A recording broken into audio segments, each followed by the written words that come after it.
पृष्ठभाग डिझाईन करणे. कॅलिग्राफी म्हणजे सुलेखन. वेगवेगळ्या वळणांनी अक्षरे लिहिणे ही एक कला आहे.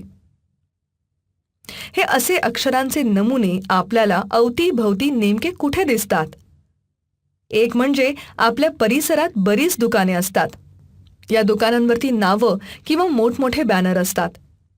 यामध्येही असा मजकूर असतो. नेहमीच्या सरळ धाटणीच्या प्रकारापेक्षा हा कलात्मक प्रकार पाहायला आकर्षित वाटतो. आपल्या या कोरल सॉफ्टवेअरमध्येही आर्टिस्टिक मीडिया हा टूल आहे.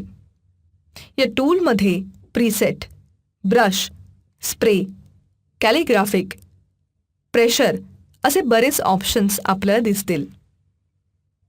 आता आपण प्रत्येक ऑप्शनचा वापर पाहूया.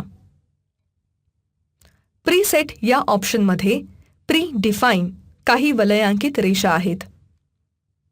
ब्रश या ऑप्शनमध्ये देखील अनेक रेषा किंवा ठिपके यांचा तयार पॅटर्न आहे.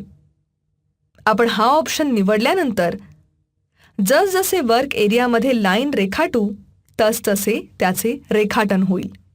स्प्रे या ऑप्शनमध्ये बऱ्याचशा डिझाईनचे पॅटर्न आहेत.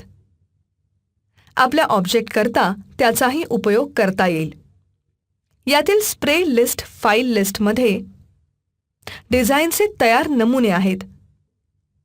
हवा तो नमुना निवडा. प्रिंटेबल एरियामध्ये माऊस ड्रॅग केला की आपण निवडलेलं डिझाईन समोर दिसेल.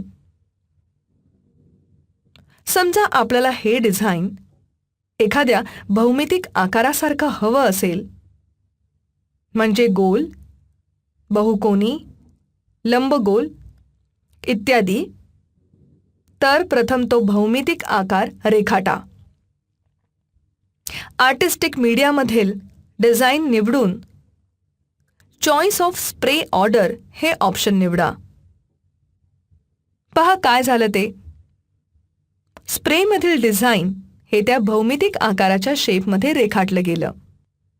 पण ह्या डिझाईनमध्ये जर ऑब्जेक्ट संलग्न म्हणजेच एकमेकांना जोडलेले असतील तर, म्हणजे यामध्ये काही झाडाच्या पानांचे, चॉकलेट्स किंवा मासे असे काही डिझाईन्स आहेत, पण हे सर्व एकत्र आहेत. यातील प्रत्येक पान किंवा मासे हे वेगवेगळे करायचे असतील तर काय बरं करावं? त्याकरता अरेंज मेनूमधील break artistic media group apart या कमांडवर क्लिक केल्यानंतर अनग्रुप या कमांडवरही क्लिक करावं लागतं. आता मूव्ह टूलने प्रत्येक ऑब्जेक्ट वेगळा करता येईल. कॅलिग्राफिक या ऑप्शनने हस्ताक्षराचे सुंदर नमुने तयार करता येतील. शेप टूलचा उपयोग करून आपण अजून ह्यात आपल्याला हवा तसा बदल करू शकतो.